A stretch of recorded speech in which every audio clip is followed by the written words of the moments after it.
မိုးဖွဲဖွဲကျနေတဲ့ဒီမနက်ခင်းမှာစီကားတဲ့မြို့မှာစီလံဖြတ်တန်းဟိုတယ်ဆိုင်စီကိုထွက်လာခဲ့ပါတယ်ဒီကနေ့ရဲ့အဓိကလုပ်ငန်းကတော့ခန်းနေထဲမှာရှိတဲ့ data point တွေအတွက်ခွဲတွင်းတွေခွဲမြုပ်တာတွေလုပ်ဆောင်ပေးသွားမှာဖြစ်ပါတယ်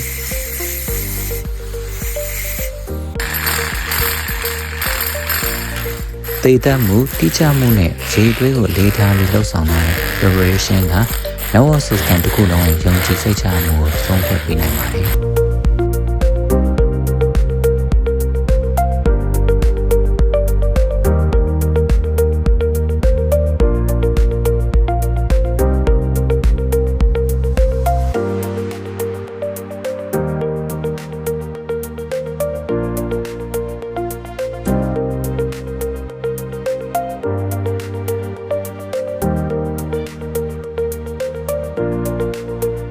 ခွက်တွေထိုင်တဲ့အခါမှာလည်းဒီတခြားလေးခိုင်ခန့်မှုရှိအောင်ခရူးဆိုင်ပြီးတော့လှုပ်ဆောင်ပေးရပါတယ်